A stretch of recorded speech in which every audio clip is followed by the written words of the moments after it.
আলফাৰটো প্ৰভাৱ আছে অসমত, নাই বুলি আপুনি কেনেকৈ ক'ব? 400 ল'ৰা ম্যানমাৰ কেম্পত আছে। আলফাৰ প্ৰভাৱ কেতিয়া নোহোৱা হৈছে অসমত? কমিছে। নোহোৱা শব্দটোতো কোনেও দাবী কৰা নাই, সেইকাৰণে আমি সদায় তেখেতক আলোচনাৰ কাৰণে মাতি থাকোঁ। আলফাৰ প্ৰভাৱ নাই বুলি কোনে আজিলৈকে কৈছে? ভাৰতৰ গৃহমন্ত্ৰীয়ে কৈছে নে অসমৰ মুখ্যমন্ত্ৰীয়ে কৈছে? আলফাৰ প্ৰভাৱ অসমত থকাটো সত্য, আগতকৈ কমিছে। 90তকৈ যি আছিল, 96তকৈ যি আছিল, কিন্তু প্ৰভাৱ নাই বুলি আপুনি কেনেকৈ ক'ব?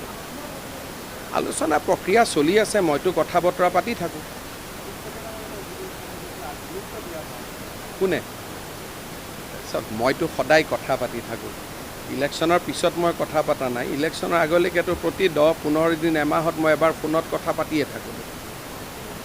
কথা পাতিয়ে থাকোঁ। গতিকে গুৰুত্ব আৰু মুখ্যমন্ত্ৰী আৰু তেওঁ কথা পাতেই মাজে মাজে, যেতিয়াই ফোন মোক কৰে। মইতো কৰিব নোৱাৰোঁ, মোক কৰিলে মই ফোন ধৰোঁৱেই। তেখেতে আলোচনাটো সাৰ্বভৌমত্ব বিচাৰে, সাৰ্বভৌমত্বৰ আলোচনাটোতো হ'ব নোৱাৰে। গতিকে আলোচনাত বাধা আছে, কিন্তু কথা বতৰা পাতি থাকিলেতো শিলতো কেতিয়াবা পানী ওলায়। গতিকে কথা বতৰা পাতি থকাটো একো আপত্তি নাই, তেতিয়া শিলতো কেতিয়াবা পানী ওলাব। কিন্তু আলফাৰ প্ৰভাৱ নাই শব্দটোক চৰকাৰীভাৱে আমি কেতিয়াও ব্যৱহাৰ নকৰোঁ।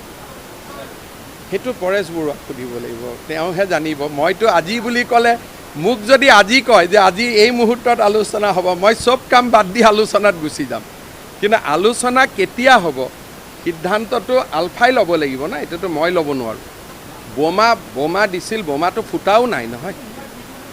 2টা গোচৰ নিয়াক দিয়া হ'ব, বাকীখিনি আমাৰ লগত থাকিব। আৰু বোম এনেকুৱা নহয় যে কোনোবা এজন মানুহে ক'ৰবাত বোমটো দি গ'লে তাৰ আপুনি আগতীয়াকৈ গম পাব। কেতিয়াবা গম নাপাব, কেতিয়াবা গম পাব। কিন্তু পুলিচেওতো কিবা কিবি কৰিছে, যাৰ কাৰণে নেকি এটাও বোম নুফুটিলে।